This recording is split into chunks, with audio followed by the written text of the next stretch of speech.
Selamat datang di channel Gilang Gulat. Kembali lagi kita memprediksi premium live event yang akan datang, yaitu WWE Crown Jewel tahun 2022 dengan highlight 2 match besar. Bobby Lashley melawan Brock Lesnar, Roman Reigns melawan Logan Paul. Walaupun ini sebuah premium live event yang biasanya jadi cibiran fans-fans garis keras ya, karena ini hanya bagian dari kesepakatan ataupun deal-dealan Raja Arab atau Pangeran Arab dengan WWE untuk mensukseskan program mereka untuk tahun 2023 Saudi Vision yang pernah saya jelaskan di video saya di channel Gilang Wrestling. Tetapi tetap saja pertandingan-pertandingan besar itu akan jadi magnet untuk orang-orang menonton pertandingan, menonton show ini premium live event ya. Ada beberapa match ya, saya bilang matchnya cukup banyak, cukup action package, dan juga ya cocok lah dibilang sebuah event premium live event, bukan lagi sekedar live event atau di glorified seperti sebelum-sebelumnya ya. Karena isinya pun bisa dibilang lebih menjanjikan daripada pertandingan-pertandingan orang-orang tua atau pukulat-pukulat tua. Ya, ada Brock Lesnar di situ ya. Ada ini juga, ada Logan Paul yang merupakan selebritis yang intinya untuk naikin pamor show tersebut. Kita mulai saja untuk memprediksi. Sekali lagi ini prediksi berdasarkan keyakinan saya, berdasarkan bisa juga dalam hati saya adalah yang saya inginkan, yang saya harapkan terjadi di Crown Jewel. Yang pertama kita bahas dulu adalah kemarin diumumkan kalau Bray Wyatt akan muncul di premium live event ini, di Crown Jewel. Dia akan datang ke Saudi Arabia, akan memberikan promonya. Kemungkinan besar ya dia akan naik ke atas ring dan akan menjelaskan sesuatu.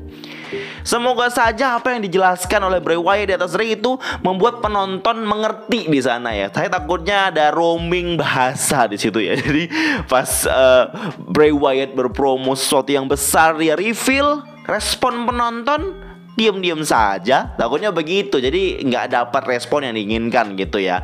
Mudah-mudahan nggak ada sesuatu yang besar yang diumumkan Bray Wyatt. Saya juga tidak mengharapkan itu, karena memang akan ada respon yang tidak diinginkan begitu menurut saya ya. Jadi saya berharap kemunculannya Bray Wyatt hanya ingin meramaikan saja. Mungkin dia hanya sedikit berpromo-promo ria, ada sedikit reveal tapi nggak begitu besar. Yang jelas mungkin memberikan sedikit penjelasan tentang siapa Uncle Howdy, dan mungkin akan ada karakter baru. Dan sekali lagi saya berharap tidak ada sesuatu yang besar yang disiapkan Bray Wyatt di premium live event ini. Dia hanya hadir untuk meramaikan, memberikan entrance dan lain sebagainya.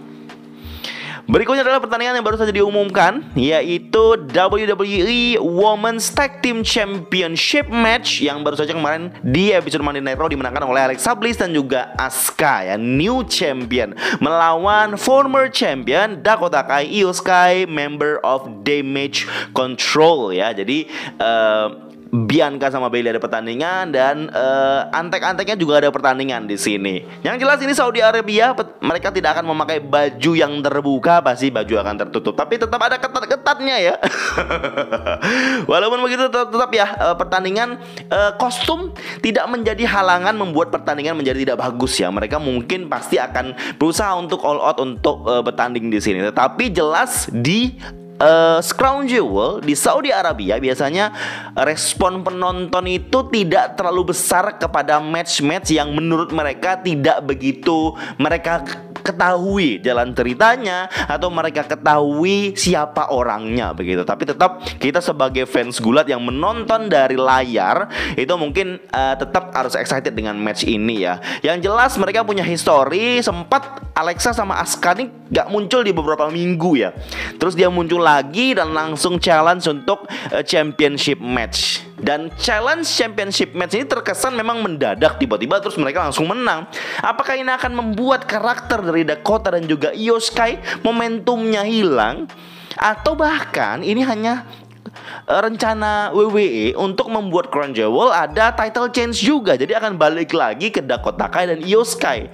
Jadi Io Sky, Dakota Kai, Bayley juga bisa menang mungkin sekali lagi ya. Dan prediksi saya untuk match ini kembali akan dimenangkan oleh Dakota Kai dan juga Io Sky. Mereka akan jadi new champion dan merebut kembali championship mereka. Pikiran saya seperti itu dan prediksi saya seperti itu. Bisa salah, bisa benar. Match selanjutnya adalah last woman standing match for the Raw Women's Championship, Bianca Belair dan juga Bayley. Ini last woman standing, pasti akan jadi pertandingan yang ekstrim ya.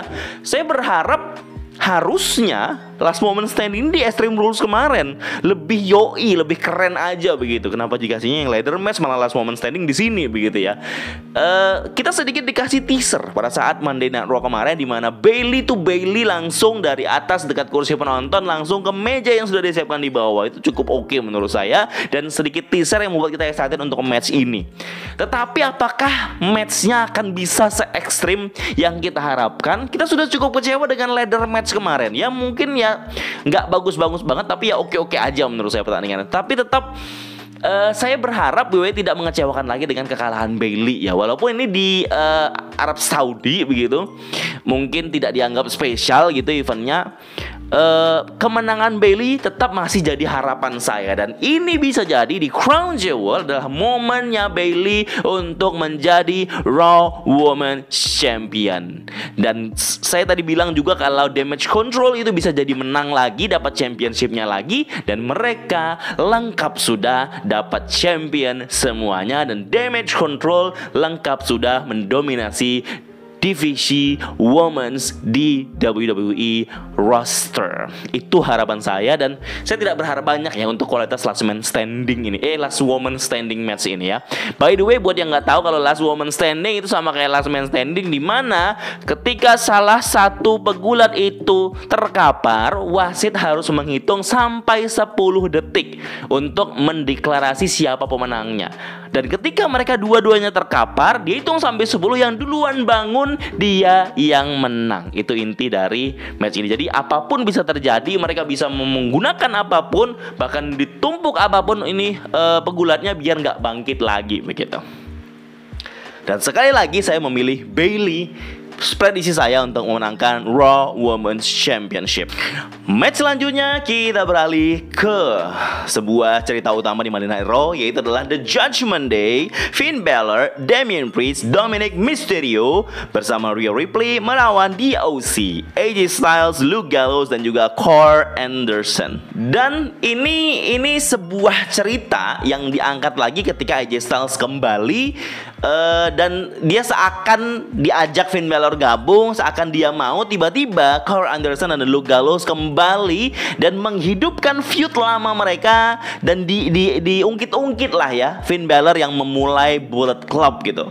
Terus AJ Styles yang melanjutkan itu, seolah-olah AJ Styles ini hanya melanjutkan apa yang sudah dibuat oleh Finn Balor gitu. Finn Balor terus membanggakan dirinya, dia yang memulai The Club atau The Bullet Club yang dia maksud di New Japan Pro Wrestling di masa lalu. Dan ini jadi kayak ya kesombongannya Finn Balor ya sebagai so-called leadernya di Judgment Day. Dan ada sebuah intrik yang didapat di sini, di mana Rhea Ripley selalu jadi penghalang di OC untuk menang, karena Rhea Ripley itu kayak, walaupun dia pegulat wanita ya, tapi dia kan kayak begitu lebih sangar begitu, dan dia bisa memperlihatkan kalau dia bisa mengangkat Luke Gallows dan membantingnya. Serta di match pertama mereka, Karl Anderson juga di low blow. Terus di match berikutnya si Luke Gallows juga di low blow. Tinggal AJ Styles aja mungkin yang belum di low blow ya. Jadi menurut saya satu hal yang harus dilakukan oleh DOC, mengimbangi Judgment Day dengan mendapat satu orang untuk mendampingi mereka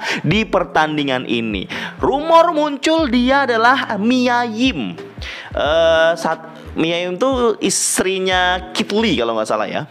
Jadi Mia Yim ini digadang-gadang ataupun dikabarkan, dirumorkan akan mendampingi DOC karena ditarik lagi oleh Papa Triple H. Ya, apakah benar-benar Mia Yim atau mungkin ada lagi yang kemarin sempat kita bahas, apakah itu Doudrop ataukah itu bisa Eva Marie katanya dan lain sebagainya. Tapi yang jelas dengan satu tambahan cewek pegulat wanita untuk mengimbangi Judgment Day, bisa jadi prediksi saya ini match dimenangkan oleh DOC ya. Dan mungkin yang dikunci atau dipin adalah Dominic Mysterio. Lanjut lagi ada pertandingan The Giant, the Nigerian Giant versus the monster of all monster, Braun Strowman. Ya, kita tahu di sini Braun Strowman baru aja kembali ke WWE dan dia belum dikasih feud besar yang berarti. Dia hanya dikasih feud-feud kecil bersama Chad Gable dan pegulat-pegulat yang memang mungkin untuk pemanasan Braun Strowman lah ya di WWE run-nya kali ini setelah ditarik oleh Triple H kembali.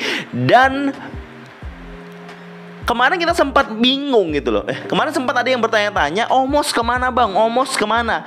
Saya juga sempat dapat kabar kalau Omos itu sedang dipersiapkan untuk dipush lagi. Dan memang Omos tuh muncul bersama MVP. Omos hanya bergulat lawan pegulat-pegulat kecil yang dibayar enhancement talent atau local talent. Gak ada sesuatu yang besar yang dia siapkan Omos. WWE hanya fokus untuk membuat Omos menjadi seorang raksasa pegulat yang ditakuti. Cuma itu doang.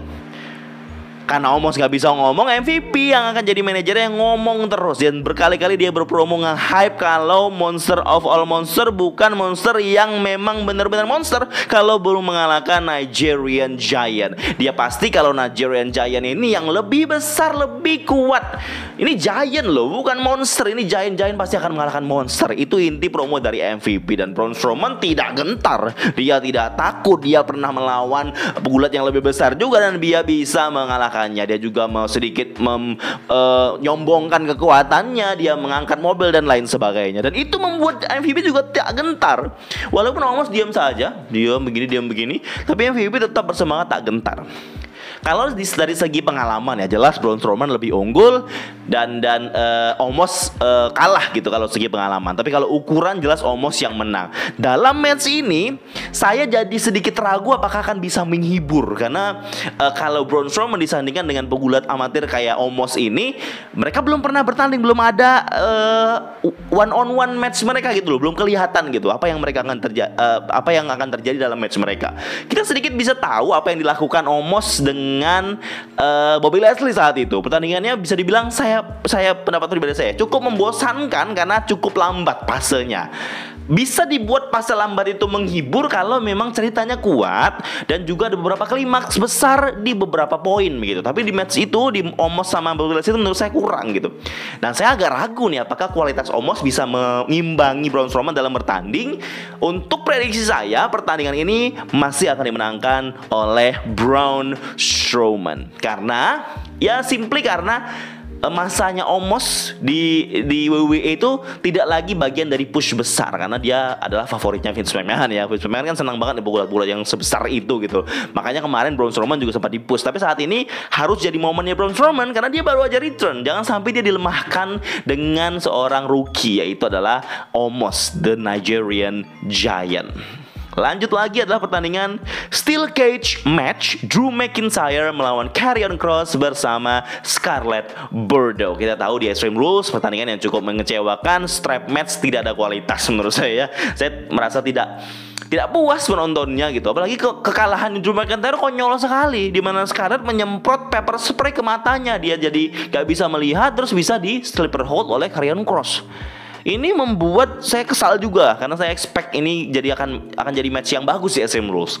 Dan ini level baru nih, levelnya lebih meningkat lagi yaitu adalah Steel Cage match. Jadi story besarnya adalah Scarlett biar nggak ganggu lagi. Jadi mereka dikurung berdua. Kita tahu kalau karakter Karrion Kross ini adalah karakter yang tidak bisa menang seorang heel, tapi tidak bisa menang kalau nggak dibantu. Gitu. Kemungkinan besar kemungkinan entah gimana caranya Scarlett itu akan masuk dan akan mengganggu atau mungkin mengganggu dari luar.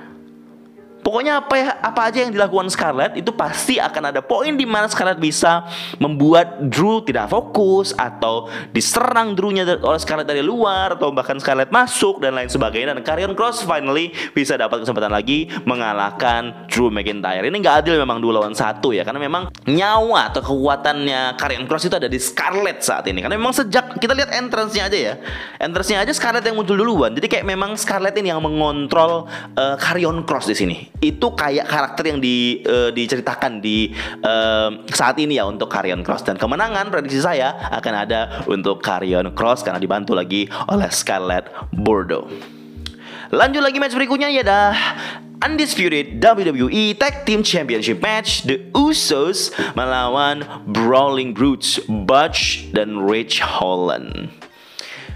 Ada sebuah prediksi saya baca, dia berpikir kalau ini akan jadi momen yang mengejutkan untuk Brawling Brutes yang bisa memenangkan pertandingan. Tapi sampai saat ini saya masih yakin Brawling Brutes belum bisa dapat momen itu untuk bisa menang di match ini, karena mungkin ini match untuk biar Bloodline juga dapat match dan hadir dalam Crown Jewel ini begitu. Jadi Usos akan defending the title dan pasti akan berhasil. Tetapi kita akan berharap, kita akan expect akan ada altercation lagi antara Sami Uso yang sedang usi melawan Jey Uso yang sedang tidak usi ya akhir-akhir ini. Bisa jadi akan ada altercation di situ di mana Sami Uso agak sedikit mengganggu, merusak fokus, atau bahkan mereka malah bertatap-tatapan, malah berantem beneran juga mungkin mereka. Ya akan mungkin sedikit merusak jalannya pertandingan. Tapi bukan berarti itu bisa mengalahkan The Usos dan bisa dapat champion lagi, bisa membuat Brawling Brutes dapat champion. Dan posisinya sekarang Brawling Brutes itu cuma berdua karena si Sheamus sedang istirahat, off dia, cuti kalau nggak salah ya, cuti menikah begitu guys. Jadi si Sheamus nggak akan datang ke Crown Jewel ya, dan Usos pasti lebih banyak ini pendukungnya karena dia ada Solo Sikoa dan juga ada Sami Uso yang akan mendampingi mereka. Next match ialah Brock Lesnar melawan Bobby Lashley. Ini main event kedua, pertandingan yang besar. Brock Lesnar kembali untuk match ini, dan saya yakin hanya untuk match ini. Setelah match ini, Brock Lesnar mungkin gak akan siap untuk feud lagi, karena dia muncul untuk harga besar atau untuk uang besar, for the right price ya. Dia akan muncul dan Saudi Arabia mengeluarkan uang sangat besar untuk WWE, dan Brock Lesnar menjadi salah satu magnet untuk mendatangkan banyak fans menonton Crown Jewel di tahun 2022 ini, memenuhi stadion ya ekspektasinya. Dan Bobby Lashley jadi lawannya sangat-sangat masuk akal ya.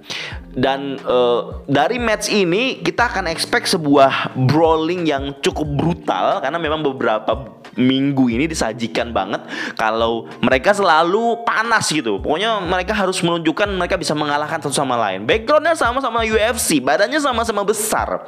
Tetapi orang memang banyak sejak zaman karirnya Bobby Lashley ya, orang banyak berpikir kalau Bobby Lashley ini Brock Lesnar wannabe. Jadi di story ini ditekankan lagi kalau bukan saya yang Brock Lesnar wannabe, Brock Lesnar itu yang Bobby Lashley wannabe gitu, yang ingin jadi Bobby Lashley gitulah. Pokoknya lebih ke image mereka, dan ini mereka mempertaruhkan image mereka di sini. Siapa yang terbaik di antara semuanya? Apakah Bobby Lashley bisa menang, mengalahkan Lesnar? Itu pasti kalau Bobby Lashley menang ini sesuatu yang besar guys. Brock Lesnar menang itu sesuatu yang lumrah menurut saya. Ekspektasi saya, prediksi saya kemenangan untuk Brock Lesnar. Jadi ini pilihan yang mudah menurut saya ya. Ataukah itu benar atau tidak kita nggak tahu. Kita lihat saja nanti di matchnya. Tapi ekspektasi brawling yang cukup brutal terjadi di match ini. Brock Lesnar melawan Bobby Lashley. Pasti akan ada banyak keringat guys ya. Kita tahu kalau Brock Lesnar bertanding itu keringatnya banyak. Apalagi Bobby Lashley, kalau bertanding sebentar aja keringatnya udah mencucuran itu. Apakah akan ada blood atau darah? Kayak saya nggak yakin ya. Tapi brutal akan dapat di sini. Lanjut lagi sampai kita ke main event kita. One Lucky Punch melawan Superman Punch. Brock Lesnar, Roman Reigns melawan Logan Paul. Cerita utama di sini, sejak awal kemunculannya Logan Paul, Roman Reigns sudah, dan semua penonton pasti ya, kita semua sudah tahu kalau Logan Paul hanya datang untuk dikalahkan. Logan Paul nggak punya pengalaman di dunia gulat, nggak mungkin dong dia menang. Dan WWE mencoba membuat sebuah cerita di mana akan ada satu pukulan yang beruntung gitu, yang bisa akan dilancarkan kalau Logan Paul beruntung bisa knock out Roman Reigns. Dan ini jadi cerita nih kalau si Logan Paul ini berlatih dan dibuat cerita di mana ada beberapa orang tahu seberapa kuat pukulannya si Logan Paul ini yang membuat Paul Heyman jadi khawatir. Dan Roman Reigns sama sekali dia nggak khawatir. Ini orang baru nih, rookie nih katanya. Ini masih newbie gitu, noob gitu. Kenapa harus concern saya? Nggak peduli, saya punya Superman Punch yang dia sudah pukulkan ke The Miz kemarin dan juga bikin knockout. Jadi ekspektasi saya di match ini, sejak awal Logan Paul pasti akan berusaha untuk knocking out Roman Reigns dengan pukulannya. Mungkin beberapa kali miss, mungkin dan ada keyakinan di dalam diri saya ketika Logan Paul dan Roman Reigns match di Crown Jewel akan ada satu pukulan Logan Paul yang mengenai Roman Reigns dan membuat Roman Reigns knockout. Tapi belum sempat dia pin, mungkin ada gangguan begitu ya. Ekspektasi saya begitu karena memang membuat ya matchnya jadi lebih seru lah kalau Logan Paul tuh ada momen dia bisa mengatasi ataupun bisa mengungguli Roman Reigns gitu. Dan eventually kita tahu bersama kalau ini akan dimenangkan oleh Roman Reigns karena ini matchnya untuk undisputed WWE Universal Championship match. Nggak mungkin dong Roman Reigns bisa kalah dari Logan Paul terus dapat champion Logan Paul di sini.